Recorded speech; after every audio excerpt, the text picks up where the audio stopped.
Assalamualaikum warahmatullahi wabarakatuh. Waalaikumsalam warahmatullahi wabarakatuh. Alhamdulillahilladzi an'amana bi ni'matil imani wal islam wa an'amana bi ni'matis sihhati wassalam. Shalatu wassalamu ala sayyidil anam wa misbahul dhalam Sayyidina wa maulana Muhammadin sallallahu alaihi wasallam wa ala alihi wa ashabihi wa man tabi'ahum bi ihsan wa qala ta'ala Rabbi shrah li sadri wa yassir li amri wa hlul 'uqdatam min lisani yafqahu qawli qala idhan qalu subhanaka la 'ilma lana illa ma 'allamtana innaka antal 'alimul hakim wa qala idhan rabbana iftah bainana wa baina qaumina bil haqqi wa anta khairul fatihin. Al-ayah amma ba'd. Al-mu'azzam wal mukarram yang kami ta'zimi, kami muliakan para alim, para ulama, para masyayikh, para guru, para asatidz wal asatidzah yang dirahmati Allah Subhanahu wa taala. Wabil khusus yang terhormat segenap takmir masjid yang dirahmati Allah Subhanahu wa taala pula, yang kami hormati segenap bapak-bapak, ibu-ibu serta adik-adik sekalian jamaah salat subuh dan jamaah majelis taklim yang berbahagia dan dirahmati Allah. Alhamdulillah, summa alhamdulillah, puji syukur dan intinya kita panjatkan kehadirat Allah Subhanahu wa taala, yang mana di pagi yang penuh barokah ini, walaupun cuaca dingin, kita masih menyempatkan, masih diberikan hidayah oleh Allah sehingga mampu bangkit dari peraduan kita, dari tempat yang nikmat untuk memenuhi panggilan Allah Subhanahu wa taala. Mudah-mudahan apa yang kita lakukan ini bisa istiqomah mudawamah min hadis sa'ah ila yaumil qiyamah. Amin. Kedua kalinya salat dan salam tak lupa kita sanjungkan kepada junjungan kita Nabi Agung Muhammad sallallahu alaihi wasallam beserta para sahabat, keluarga dan para pengikut beliau yang amalkan. Mudah-mudahan dengan barokah salawat tadi kita ditulis oleh Allah Subhanahu wa taala sebagai golongannya umat-umat beliau yang akan mendapatkan syafaat dan pertolongan kelak di yaumil qiyamah, yang mudah-mudahan kita nanti pada hari pembalasan dikumpulkan oleh Allah Subhanahu wa taala beserta beliau Rasulullah fi jannatillah. Amin ya rabbal alamin. Jemaah yang berbahagia dan rahmati Allah Subhanahu wa taala, insyaallah kita akan mengkaji sedikit dari kitab Naswaihul Ibad karangan Syekh Nawawi bin Umar Al-Jawi Al-Bantani. Bismillahirrahmanirrahim. Wal maqalatul 'ashirah, dan maqalah yang ke-10 qalan Nabi sallallahu alaihi wasallam, Nabi kita Muhammad sallallahu alaihi wasallam telah bersabda, salah satu nafirin yudhilluhumullah tahta dhilli 'arsyihi yauma la dhilla illa dhilluh. Salah satu nafarin, ada 3 golongan, yudhilluhumullah, yang mendapatkan perlindungan dari Allah Subhanahu wa taala, tahta dhilli 'arsyihi, di bawah perlindungan arsy-Nya Allah Subhanahu wa taala. Yaumala dhilla, tidak ada pada waktu itu perlindungan, illa dhilluhu, kecuali perlindungannya Allah Subhanahu wa taala. Jadi Bapak Ibu yang dirahmati Allah Subhanahu wa taala, disabdakan oleh Nabi kita Muhammad sallallahu alaihi wasallam ada 3 golongan yang nanti pada hari kiamat itu mendapatkan perlindungan dari Allah Subhanahu wa taala, di mana pada waktu itu tidak ada perlindungan sama sekali kecuali daripada perlindungannya Allah Subhanahu wa taala. Mudah-mudahan kita digolongkan oleh Allah Subhanahu wa taala golongannya 3 golongan yang akan mendapatkan perlindungan dari Allah Subhanahu wa taala. Amin ya rabbal alamin. Siapa mereka Bapak Ibu yang rahmati Allah Subhanahu wa taala? yakni yang pertama al-mutawadhi'u fil makari, yaitu jam'un makrotin bi fathil mimi wal ra'i, ai fi awqatil masyaqqati wa hiya awqatul bardi asyadid, adalah mereka orang yang berwudu di waktu yang dibenci. Maksudnya apa waktu yang dibenci? Orang yang berwudu, wudu itu kebanyakan menggunakan air, pasti menggunakan air. Kalau wudu nggak menggunakan air namanya nggak wudu. Nah, pasti air itu sifatnya adalah dingin, Bapak Ibu yang rahmati Allah. Apalagi kalau waktu-waktu seperti yang saat ini kita jalani bersama, banyak hujan dan lain sebagainya. Nah, orang yang berwudu di waktu yang sangat dingin untuk memenuhi panggilan Allah Subhanahu wa Ta'ala, itulah orang-orang yang akan mendapatkan perlindungan dari Allah Subhanahu wa Ta'ala.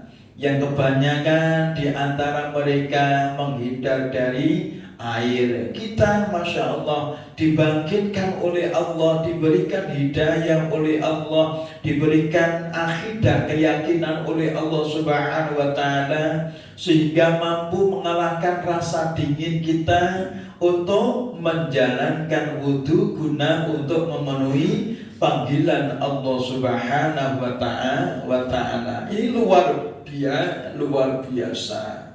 Makanya patut kita syukuri dan kita harus berikhtiar, berusaha bagaimana upaya usaha kita untuk selalu melazimkan diri beribadah kepada Allah Subhanahu wa Ta'ala. Nah, wudu ini Bapak Ibu yang rahmati Allah Subhanahu wa Ta'ala merupakan amaliyah para orang-orang yang soleh, orang-orang yang dicintai oleh Allah Subhanahu wa Ta'ala. Lah, wudu ini Bapak Ibu bukan hanya dilakukan ketika kita mau sholat, ketika kita mau baca Al-Quran atau yang lain sebagainya. Wudu ini juga disunahkan oleh Rasul kita Nabi Muhammad SAW bagi kita umat Islam. Ketika mau tidur disunahkan untuk berwudu. Ketika kita mau berjalan disunahkan untuk berwudu. Terutama ketika kita mau bergaul dengan istri kita disunahkan untuk berwudu terlebih dahulu. Nah, Bapak Ibu yang rahmati Allah Subhanahu wa Ta'ala, maka kita sebagai umat Islam seharusnya wudu kita ini kita sempurnakan. Bagaimana cara menyempurnakan wudu? Yaitu dengan memenuhi syarat-syarat unsur daripada rukun-rukun wudu dan ditambah dengan sunnah-sunnahnya wudu. Kita tahu Bapak Ibu, rukunnya wudu itu ada 6. Yang pertama adalah niat. Niat itu bukan nawaitul wudu'a li raf'il hadatsil asgharil fardholillahi ta'ala. Itu lafadznya niat. Lah, niat itu tempatnya di dalam hati.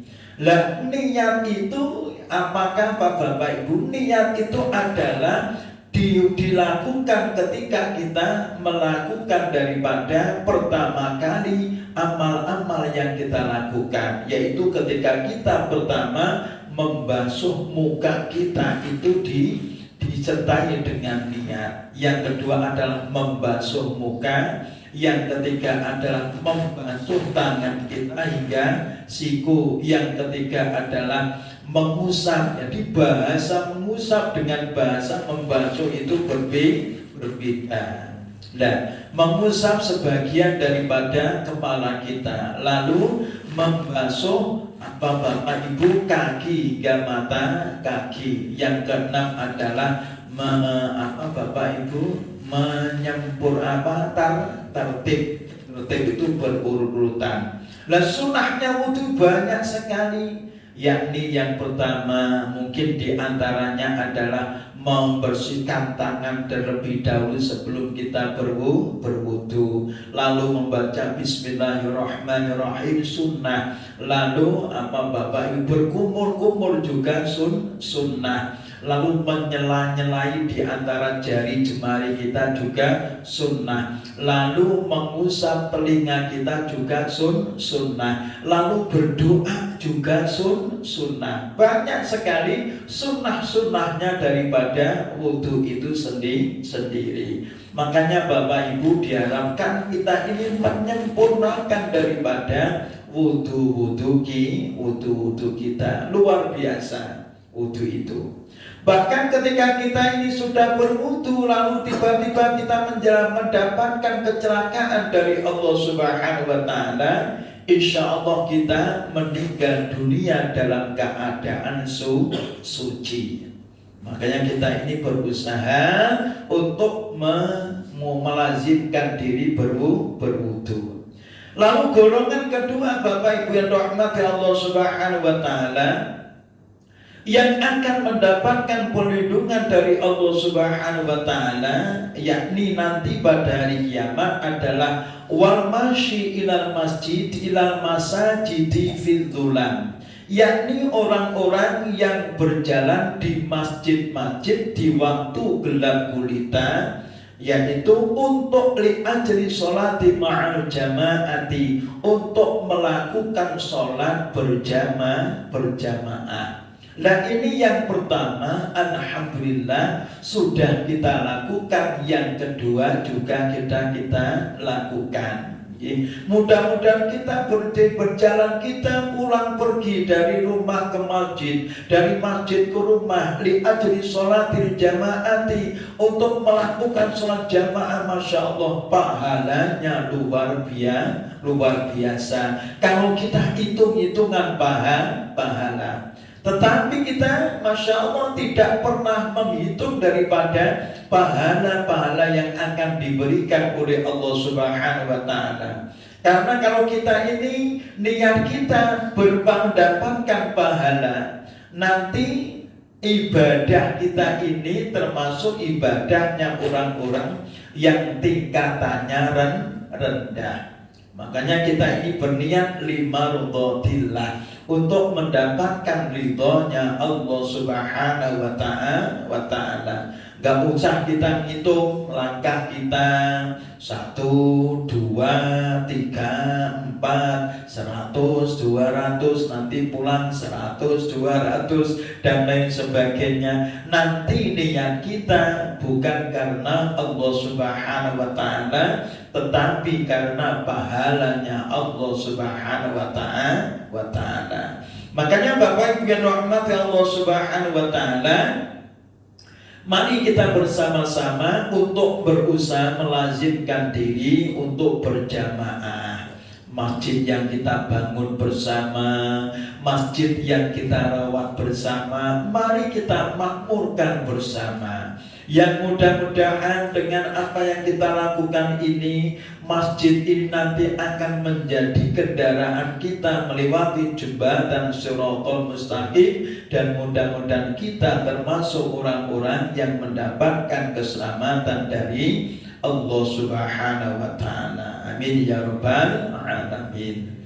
Golongan yang ketiga Bapak Ibu yang rahmati Allah Subhanahu wa Ta'ala, yang akan mendapatkan perlindungan dari Allah Subhanahu wa Ta'ala adalah wa mut'imul ja'i, adalah mereka orang yang memberikan makan kepada orang-orang yang kelaparan. Makanya jemaah yang berbahagia dan dirahmati Allah Subhanahu wa Ta'ala, kalau toh ada di antara kita termasuk golongannya orang-orang yang dititipi rezeki yang berlebih, mari kita berbagi kepada sesama kita, berbagi kepada orang-orang yang membutuhkan uluran tangan kita. Bahkan Syekh Abdul Qadir Al-Jilani dalam khutbah yang singkat, beliau pernah mengatakan, orang yang memberikan makan kepada orang yang kelaparan itu lebih baik nilainya di sisi Allah daripada orang-orang yang membangun 1000 masjid yang megah. Itu luar biasa. Nah, Bapak Ibu yang rahmati Allah Subhanahu wa taala, memang memberikan makan mungkin itu dengan seala kadar kita, dengan sekemampuan kita. Bagi orang yang membutuhkan, apa yang menjadi amalan-amalan kita memberikan makan kepada mereka berarti sekali di mata mereka, terutama orang-orang yang membutuhkan uluran tangan kita. Nah, Bapak Ibu yang dirahmati Allah Subhanahu wa taala, memang kita ini akan melakukan amal-amal yang baik, apa-apa yang diajarkan oleh Nabi kita Muhammad sallallahu alaihi wasallam itu berat. Pasti banyak sekali rintangan-rintangan yang akan kita hadapi, rintangan-rintangan yang harus kita lalui. Terutama adalah berperang dengan nafsu kita. Pasti nafsu itu ketika akan memberi kepada orang yang membutuhkan uluran tangan kita, pasti nafsu kita akan mengatakan gak usah. Untuk apa? Akan mengurangi rezekimu, sayang kamu berikan kepada mereka. Lebih baik kamu pergunakan untuk jalan dan lain sebagainya. Ini bertentangan Bapak Ibu yang dirahmati Allah.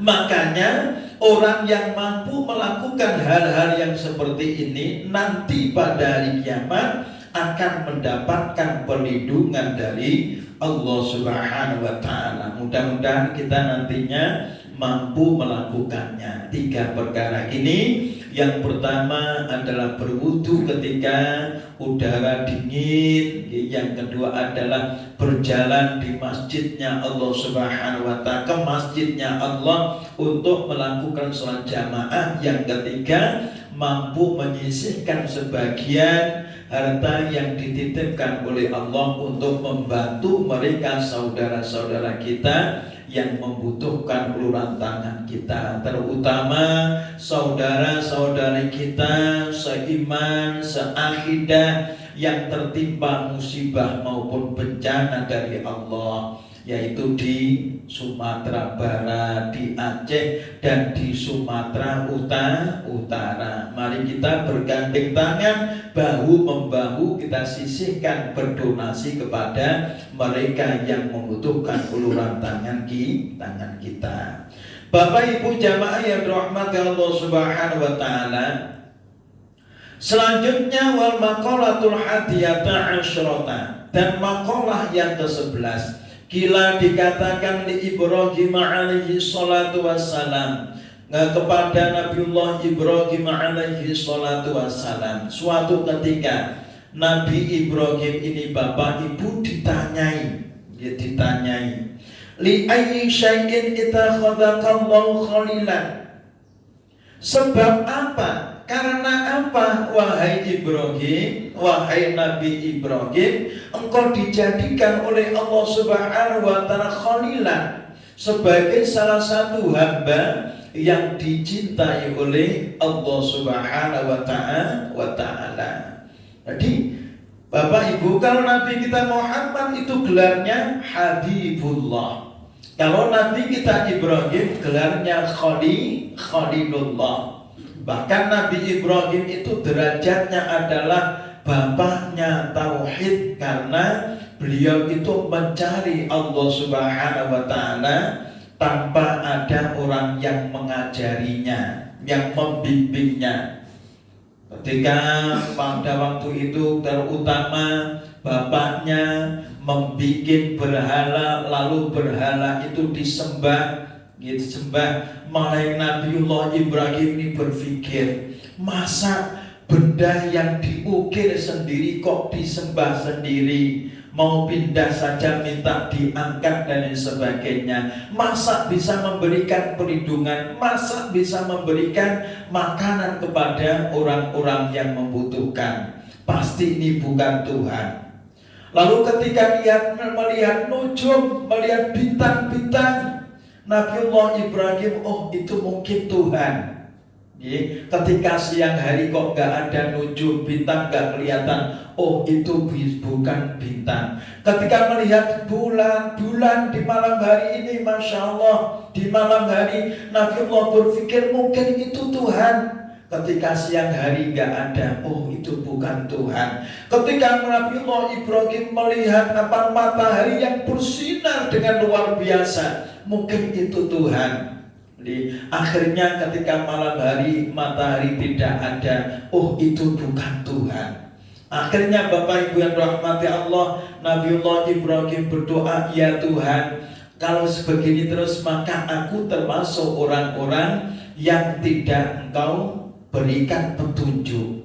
Nah, ini pencarian Nabiullah Ibrahim kepada Tuhannya. Lalu Allah Subhanahu wa Ta'ala memberikan petunjuk kepada Nabiullah Ibrahim alaihi salatu wassalam. Nah, Bapak Ibu yang rahmati Allah Subhanahu wa Ta'ala, ketika Nabiullah Ibrahim ditanya mengapa engkau diambil atau dijadikan oleh Allah Subhanahu wa Ta'ala sebagai orang-orang yang dikasih oleh Allah Subhanahu wa Ta'ala, lalu beliau mengatakan bitsalatati asya'a, aku dijadikan, diangkat oleh Allah Subhanahu wa Ta'ala menjadi kekasihnya ini karena 3 perkara. Nah, Bapak Ibu yang rahmati Allah, mudah-mudahan dengan 3 perkara yang kita lakukan ini nanti menjadikan kita, walaupun bukan Nabi, karena Nabi sudah tidak ada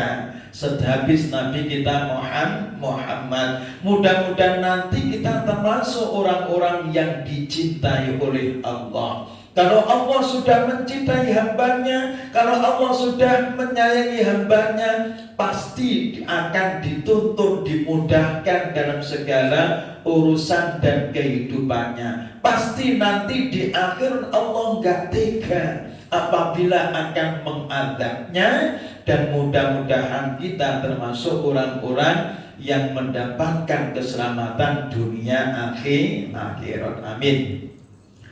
Apa 3 perkara yang menjadikan Nabiullah Ibrahim alaihi salatu wassalam ini menjadi orang-orang yang dicintai oleh Allah Subhanahu wa Ta'ala? Yang pertama, beliau mengatakan ikhtartu amrillahi ta'ala ala amri ghairihi. Aku lebih memilih apa-apa yang diperintahkan oleh Allah Subhanahu wa Ta'ala daripada apa-apa yang diperintahkan selain dari Allah Subhanahu wa Ta'ala. Wa fi nuskhatin, dan di dalam naskah maktartu, aku tidak memilih amrul ghairi ala amrillahi ta'ala. Aku tidak memilih apa-apa yang diperintahkan selain daripada apa yang diperintahkan oleh Allah Subhanahu wa Ta'ala.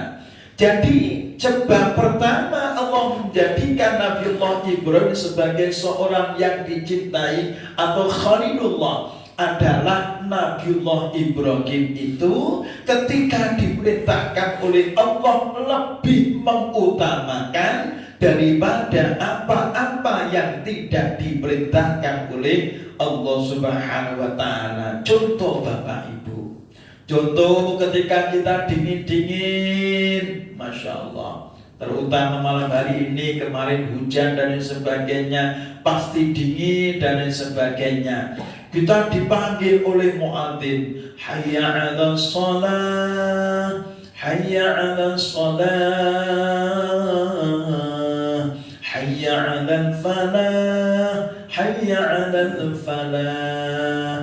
Ayo sholat, ayo sholat, ayo menuju keberuntungan, ayo menuju keberuntungan. Kalau subuh dipanggil, sholat itu lebih baik daripada tidur, sholat itu lebih baik daripada tidur. Orang yang gak mau tidur itu lebih baik daripada sholat, tidur itu lebih nikmat daripada sholat. Kita tidak Bapak Ibu, lebih memilih apa yang dipanggilkan oleh Allah Subhanahu wa Ta'ala kepada kita.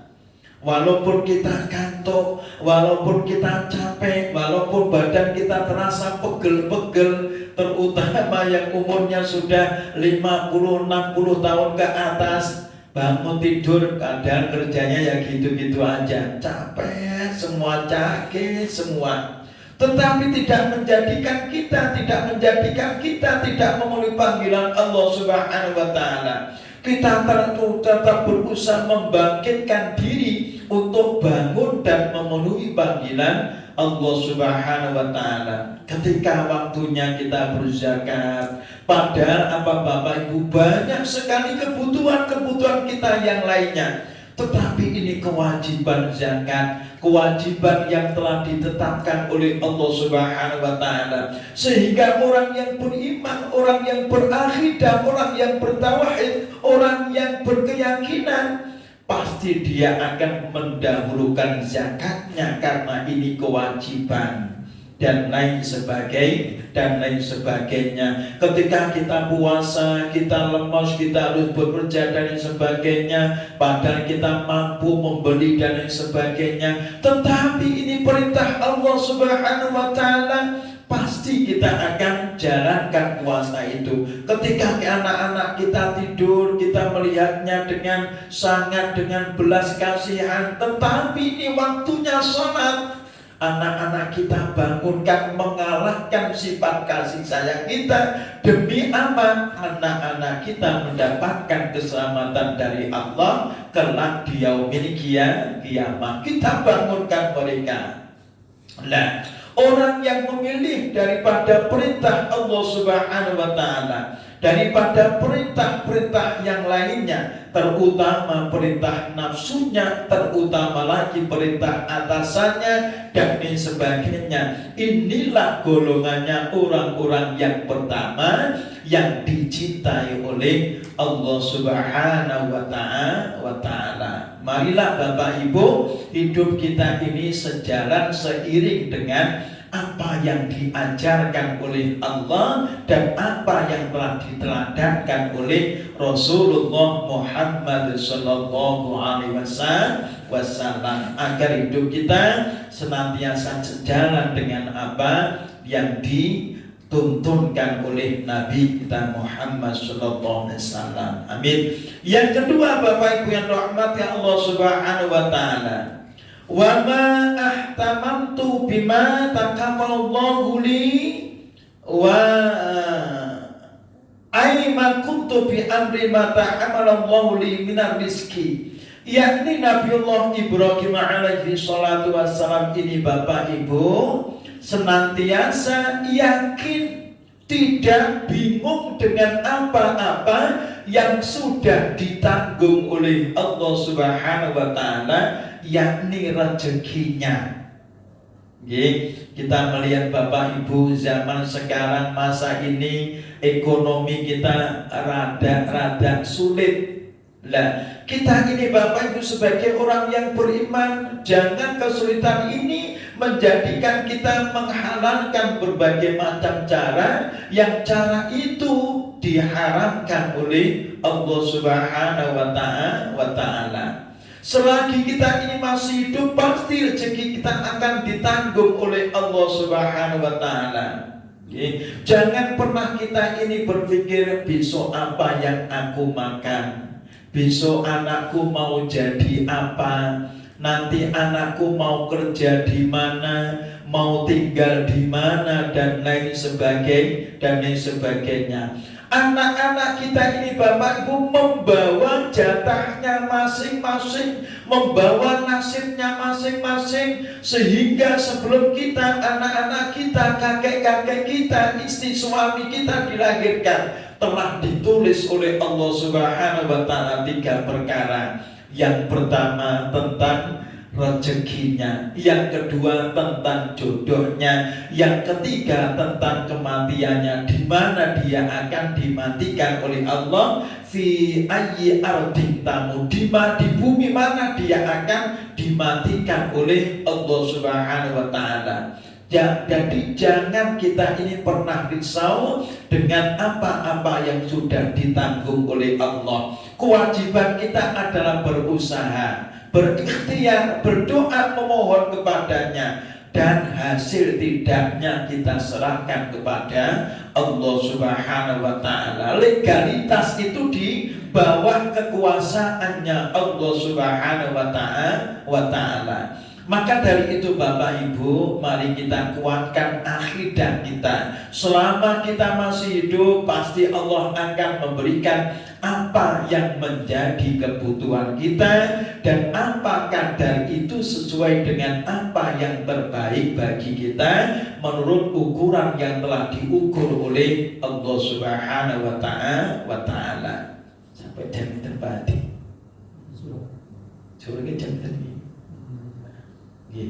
Nah, Bapak Ibu yang rahmati Allah Subhanahu wa taala, makanya mari kita berusaha untuk selalu dan selalu ini Bapak Ibu mencari rezeki yang dihalalkan oleh Allah Subhanahu wa taala. Apa yang masuk dalam tubuh kita ini benar-benar halal, benar-benar bersih, benar-benar suci, sehingga akan menjadi darah, akan menjadi kekuatan yang bersih dan suci, yang insya Allah akan mudah diajak berkompromi di dalam beribadah kepada Allah Subhanahu wa taala.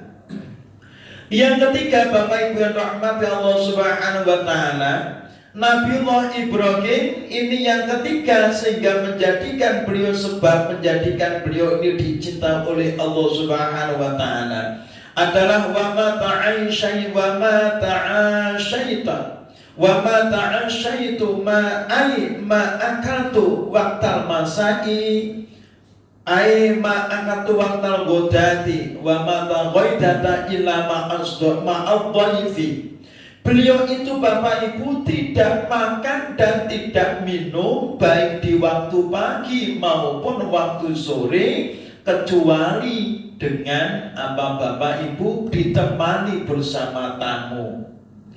Makanya di sini Bapak Ibu, Nabiullah Ibrahim selalu berusaha untuk bersedekah, untuk berbagi. Itulah Nabi Ibrahim alaihi salatu wassalam. Ruya diriwayatkan annahu sesungguhnya Nabiullah Ibrahim alaihi salatu wassalam kana yamshi mailan au mailaini li talibi ma yakulu ma'ahu alaihi salam. Beliau itu Bapak Ibu tidak jarang berjalan 1 mil, berjalan 2 mil. Guna untuk apa? Mendapatkan orang-orang yang diajaknya makan bersama. Masya Allah. Maka kalau kita ini mampu mengamalkan ini luar biasa. Bapak Ibu yang rahmati Allah Subhanahu wa taala. Nah, intinya Bapak Ibu, apa yang dilakukan Nabiullah Ibrahim adalah mengajarkan kepada kita bersama untuk senantiasa berusaha menjadikan kita ini bersedekah, sore semampu kita dan lain sebagainya. Gak ada orang yang bangkrut menjadi miskin karena bersedekah dan lain sebagainya. Nah, jamaah yang berbahagia dan rahmati Allah Subhanahu wa taala, makanya ketika rumah kita didatangi oleh tamu itu luar biasa. Karena tamu yang pulang ini akan membawa keburukan-keburukan daripada yang ada di dalam rumah kita. Jadi keburukan-keburukan yang ada di rumah kita akan dilenyapkan oleh Allah bersama dengan perginya tamu yang kita hormati. Makanya Nabi bersabda, "Man kana yu'minu billahi wal yaumil akhir falyukrim dhaifahu." Barang siapa yang beriman kepada Allah dan hari kiamat, falyukrim, maka hendaklah ia memuliakan para tamunya. Nah, jamaah yang berbahagia dan dirahmati Allah Subhanahu wa taala, intinya sedekah itu lidaf'il bala, untuk menolak balaknya Allah Subhanahu wa taala. Makanya Nabi bersabda, as-shadaqatu tadfa'ul bala. Sedekah itu bisa menolak bala. Nah, jamaah yang berbahagia dan dirahmati Allah Subhanahu wa taala, mudah-mudahan kita mampu melakukan 3 perkara yang telah diajarkan oleh Nabiullah Ibrahim alaihi salatu wassalam. Intinya yang pertama, bagaimana kita ini berusaha untuk mendahulukan, memprioritaskan dalam kehidupan kita perintah-perintahnya Allah. Yang kedua, kita ini yakin tentang rezeki yang diberikan oleh Allah. Yang ketiga, kita berusaha untuk berbagi dengan sesama. Insya Allah dengan itu Allah akan menjadikan kita termasuk orang-orang yang dicintainya. Wal maqalatu tsaniyatu asyarata, dan maqalah yang ke-12, amba'til hukama. Kata hikmah ini berasal dari sebagian para ulama, ai-attiba'il qulub, yakni ulama-ulama yang bisa mengobati hatinya orang-orang yang lagi sakit, atau dokternya hati. Salah satu asya'atu farijul ghassasa bidhamil ghaini ay takshiful gumuman, yakni ada 3 perkara yang bisa menghilangkan kesusahan. Jadi ini adalah obatnya susah.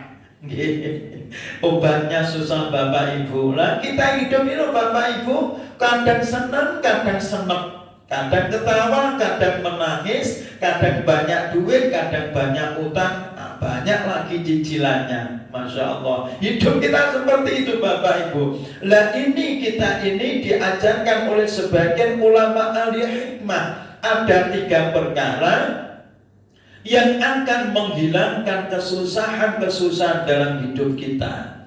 Apa 3 perkara itu Bapak Ibu yang rahmati Allah Subhanahu wa taala? Yang pertama yang sering kita lakukan adalah zikrullah ta'ala, yakni berzikir kepada Allah Subhanahu wa taala.